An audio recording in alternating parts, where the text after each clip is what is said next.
নমস্কার বন্ধুরা, তোমাদের প্রত্যেককে স্বাগত জানাই এসএস অনলাইন ইনফরমেশন ইউটিউব চ্যানেলে।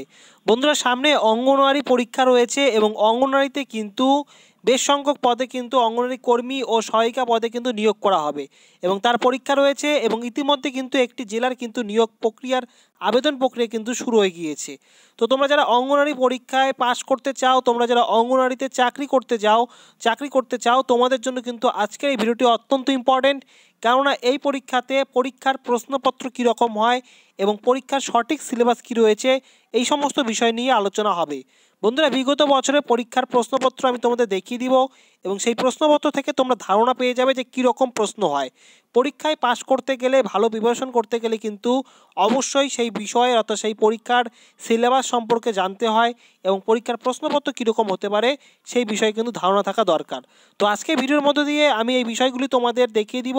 তো তোমাদের কিন্তু ধারণা তৈরি হয়ে যাবে এবং যার ফলে কিন্তু তোমরা ভালোভাবে প্রিপারেশন করতে পারবে এবং আশা করি প্রিপারেশন করলে তোমরা পরীক্ষায় কিন্তু পাস করতে পারবে। তো অত্যন্ত ইম্পর্টেন্ট হতে চলেছে। সামনে কিন্তু অঙ্গনওয়াড়ি নিয়োগ হবে, ইতিমধ্যে কিন্তু একটি জেলার নিয়োগ শুরু হয়ে গিয়েছে। তো বন্ধুরা, অবশ্যই ভিডিওটিকে শেষ পর্যন্ত দেখতে থাকো। তো প্রথমেই তোমাদের যে বিষয়টি আমি তোমাদের জানিয়ে দিব, যেই পরীক্ষায় যে লিখিত পরীক্ষা হয় সেই লিখিত পরীক্ষার নম্বর প্যাটার্ন কি রয়েছে। অঙ্গনওয়াড়ি কর্মী ও সহায়িকা পরীক্ষার ক্ষেত্রে পরীক্ষার সিলেবাস এবং লিখিত পরীক্ষার নম্বর প্যাটার্ন সবই কিন্তু একই রয়েছে, শুধু প্রশ্নপত্রের একটু আলাদা হয়। যেহেতু অঙ্গনওয়াড়ি কর্মী ও সহায়িকা কর্মীর ক্ষেত্রে পরীক্ষার কর্মীর তুলনায় কিন্তু সহায়িকা পরীক্ষার প্রশ্নপত্রের মান একটু কিন্তু সরল হয়ে থাকে। তো তোমরা দেখে নাও, সব কিছু কিন্তু একই রয়েছে।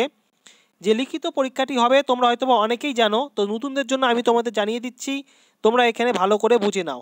যে লিখিত পরীক্ষা হবে সেই লিখিত পরীক্ষার নম্বর প্যাটার্ন হচ্ছে, মাতৃভাষা অর্থাৎ বাংলা থেকে কিন্তু একটি রচনা আসবে এবং সেই রচনার পূর্ণ মান থাকবে কিন্তু 15 নম্বর। একটি রচনার মান কিন্তু থাকবে 15 নম্বর। কী ধরনের রচনা আসবে সেটিও বলে দেবো, রচনার নোটস কোথায় পাবে সেটিও বলে দেবো, সেই জন্য ভিডিওটিকে শেষ পর্যন্ত দেখতে থাকো। এরপর রয়েছে ইংরেজি, 8 এবং 9 স্ট্যান্ডার্ডে ইংরেজি থাকবে 15টি কোশ্চেন থাকবে, যেখানে মান থাকবে কিন্তু 20 নম্বর। সাধারণ জ্ঞান অর্থাৎ জেনারেল নলেজ থেকে 20টি কোশ্চেন থাকবে, নম্বর থাকবে 20 নম্বর। তোমাদের দেখিয়ে দিচ্ছি। এরপরে জনস্বাস্থ্য, পুষ্টি ও নারী সংক্রান্ত বিষয়, অঙ্গনওয়াড়ি পরীক্ষার ক্ষেত্রে কিন্তু এই বিষয়টি অত্যন্ত ইম্পর্টেন্ট।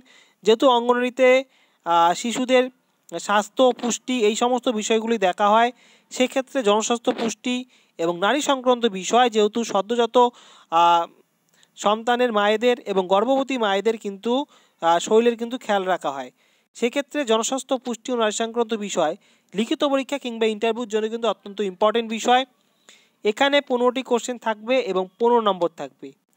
তোমরা প্রতিটি বিষয়ের প্রিপারেশনমূলক ভিডিও আমার এই চ্যানেলের মাধ্যমে পেয়ে যাবে। আমি এর আগেও দিয়েছি এবং আগামীতেও দিব। তোমাদের যে ধরনের তোমাদের নোটস চাই বা কোনো রকম প্রশ্ন চাই অবশ্যই কমেন্ট করবে, পেয়ে যাবে। পাটিগণিত অর্থাৎ অঙ্ক থেকে কিন্তু 10টি কোশ্চেন থাকবে এবং নম্বর থাকবে 20 নম্বর। তোমাদের অঙ্ক কীরকম হবে, পাটিগণিতের 8 স্ট্যান্ডার্ডের অঙ্ক তোমাদের থাকবে, যেখানে 10টি কোশ্চেন থাকবে 20 নম্বর। এই টোটাল 61টি কোশ্চেন থাকবে, যেখানে 90 নম্বর থাকবে, অর্থাৎ 90 নম্বরে কিন্তু তোমাদের লিখিত পরীক্ষা হবে এবং তোমাদের সময় পেয়ে যাবে কিন্তু 3 ঘন্টা। এই হচ্ছে লিখিত পরীক্ষার নম্বর প্যাটার্ন এবং বিস্তারিত তোমাদের দেখিয়ে দিচ্ছি। এখানে বলা রয়েছে, আমি তোমাদের ইতিমধ্যেই বলেছি যে মাতৃভাষা থেকে 150টি শব্দের মধ্যে লিখতে হবে একটি প্রবন্ধ রচনা, যেখানে 15 নম্বর থাকবে। ইংরেজি থেকে তোমাদের কী কী থাকবে তোমরা দেখে নাও। ইংরেজি থেকে কিন্তু এই বিষয়গুলি কিন্তু থাকবে, তো ইংরেজি থেকে এই বিষয়গুলি থাকবে। এরপরে সাধারণ জ্ঞানের বিষয়ের মধ্যে যে সমস্ত বিষয়গুলি থাকবে সেখানে হচ্ছে ইতিহাস, ভূগোল, খেলাধুলা, পুরস্কার, গুরুত্বপূর্ণ দিবস, চলচ্চিত্র, ভারতীয় সংবিধান ইত্যাদি টপিক থেকে 20টি 1 নম্বরে এমসিকিউর প্রশ্ন থাকবে। জনস্বাস্থ্য, পুষ্টি ও নারী সংক্রান্ত বিষয়গুলি থেকে 15টি 1 নম্বরে এমসিকিউর প্রশ্ন থাকবে। পাটিগণিত থেকে কী কী অঙ্ক থাকবে, অনুপাত ও সমানুপাত, অংশীদারি কারবার, গড়, শতকরা, লাভ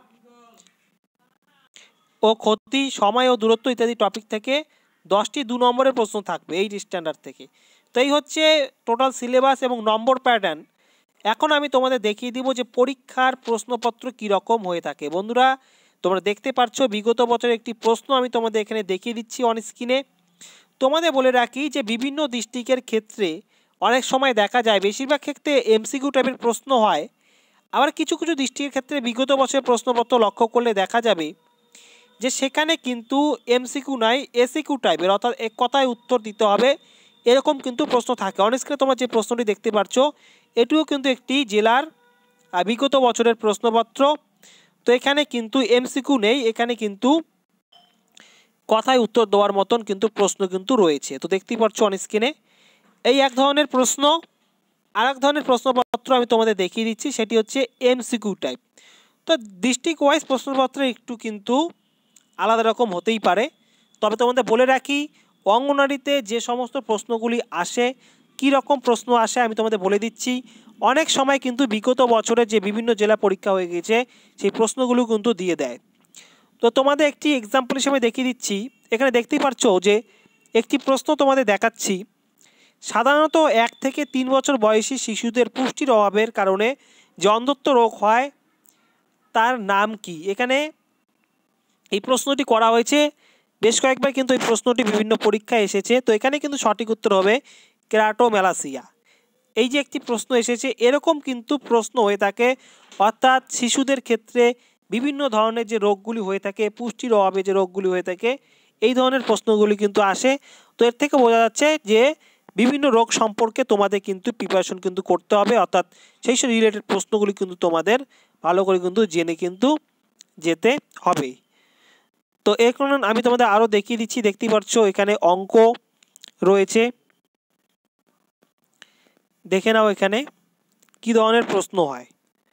এবং তোমাদের এখানে বলে রাখছি, এই দেখতেই পাচ্ছ কোন ভিটামিনের অভাবের ফলে কনজেনটিভা শুকিয়ে যায়, ত্বকের শুষ্কতা ও স্কেলিং ও রাতকানা হওয়ার মতো লক্ষণ দেখা যায়। এখানে সঠিক অ্যান্সার হয়ে যাবে কিন্তু অপশন সি, ভিটামিন এ।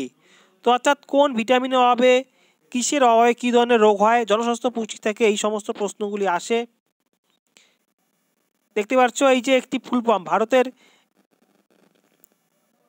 এসেছে, ভারতের প্যাকেজ করা এবং প্যাকেজ করা খাবার ও পানীয় মান নির্ধারণ করে এবং নিশ্চিত করে যে সেই মানগুলি ভারত জুড়ে বজায় রাখা হয়েছে। এই ফ্যাসি, এই FSSAI এর পূর্ণ রূপ কি। তো এরকম কিন্তু এসে থাকে। তারপরে দেখতে পাচ্ছ যক্ষ্মার জন্য নিম্নলিখিত রোগগুলির মধ্যে কোন রোগটি অগ্রগতি ত্বরান্বিত হয়। তো এ ধরনের কিন্তু প্রশ্ন হয়ে থাকে। এটি জনস্বাস্থ্য পুষ্টির ক্ষেত্রে শিশুর মৃত্যুর হার IMR এর সংখ্যা কি। দেখতে পাচ্ছ একটি এলাকায় আয়োডিন নজরদারি করা হয় কিভাবে। এই যে একটি প্রশ্ন এখানে এসেছে, অর্থাৎ বিভিন্ন আয়োডিনের অভাবে কী রোগ হয়, গলগণ্ড কিসের কারণে হয় শিশুদের ক্ষেত্রে, এই সমস্ত বিষয়গুলি এসে থাকে। ICDS এর ফুল ফর্ম কি, আশার ফুল ফর্ম কি, এই ধরনের প্রশ্নগুলি কিন্তু এসে থাকে। তোমরা আমার চ্যানেলে কিন্তু বিভিন্ন ভিডিও পেয়ে যাবে, আমি কিন্তু এর আগে দিয়ে দিয়েছি। আজকের এই ভিডিওর ডেসক্রিপশন বক্সে আমি লিঙ্ক দিয়ে রাখবো সেই প্লেলিস্টের, সেখানে কিন্তু অঙ্গনওয়াড়ি পরীক্ষার বিভিন্ন MCQ টাইপ প্রশ্নের উত্তর সহকারে তোমরা কিন্তু পেয়ে যাবে। বিভিন্ন রচনা, কী ধরনের রচনা আসতে পারে সেগুলো কিন্তু তোমরা পেয়ে যাবে। তোমাদের এখানে একটি দেখিয়ে দিচ্ছি রচনা কিন্তু কী ধরনের হয়ে থাকে। রচনা কী ধরনের হয়ে থাকে তোমাদের আমি প্রশ্নের মধ্যে দেখিয়ে দিচ্ছি। এখানে রচনা কিন্তু এখানে এসে থাকে। তো কী ধরনের রচনা আসে আমি কিন্তু তোমাদের এরকম অনেক রচনা কিন্তু নোট সহকারে কিন্তু দিয়ে দিয়েছি। তো এই প্রশ্নপত্রে কী ধরনের রচনা এসেছে আমি তোমাদের একবার দেখিয়ে দিচ্ছি। তো বন্ধুরা, তোমরা চ্যানেলে নতুন দর্শক হলে অবশ্যই কিন্তু চ্যানেলটিকে সাবস্ক্রাইব করে আমার পাশে থাকবে। সাবস্ক্রাইব করে রাখলে তোমরা কিন্তু অঙ্গনওয়াড়ি সহ বিভিন্ন চাকরির গুরুত্বপূর্ণ যে আপডেটগুলি সেগুলি কিন্তু তোমরা খুব সহজেই কিন্তু পেয়ে যাবে। কন্যা সন্তানদের জন্য বিভিন্ন সরকারি প্রকল্প থাকা সত্ত্বেও কন্যা সন্তানদের বাল্যবিবাহ পুরোপুরি বন্ধ হয়নি, এর কারণ ও প্রতিকার। এই ধরনের কিন্তু একটি রচনা এসেছিল। এই কোশ্চেনটি একটু আবছা দেখাচ্ছে, তো এটি কিন্তু এটিই লেখা আছে আমি যেটি তোমাদের বললাম। তো এই ধরনের বিভিন্ন কিন্তু রচনা এসে থাকে। অঙ্গনওয়াড়ি কেন্দ্র সম্পর্কিত রচনা কিন্তু এসে থাকে, নারী সংক্রান্ত বিষয় এবং শিশুদের স্বাস্থ্য নিয়েও কিন্তু রচনা এসে থাকে। তো আশা করছি তোমরা ধারণা পেয়ে গেলে কী রকম প্রশ্নপত্র হয়ে থাকে এবং সিলেবাস কীরকম হয়। তোমাদের কী রকম ভিডিও চাই আগামীতে প্রিপারেশনমূলক, এবং কোন রকম অঙ্গনওয়াড়ি রিলেটেড যদি প্রশ্ন থাকে তাহলে অবশ্যই জানিয়ে দিবে কমেন্ট করে। এবং তোমাদের বলে রাখছি যে ডিস্ট্রিক্টের অঙ্গনওয়াড়ি রিক্রুটমেন্টের নোটিফিকেশন জারি হোক না কেন বা পাবলিশ হোক না কেন, আমি কিন্তু সবার আগে কিন্তু তোমাদের জানিয়ে দিব। তো তোমরা নিশ্চিন্তে থাকো, তোমরা কিন্তু খবর পেয়ে যাবে। চ্যানেলটিকে সাবস্ক্রাইব করে রাখলে সহজেই তোমরা সেই খবরগুলি কিন্তু পেয়ে যাবে। তো বন্ধুরা, আজকে ভিডিওটি এই পর্যন্ত। আগামীতে আসছি আবার নতুন কোনো আপডেট নিয়ে। আজকে ভিডিওটি যে ভালো লাগে অবশ্যই লাইক করবে এবং কমেন্ট করে জানিয়ে দিবে। ধন্যবাদ।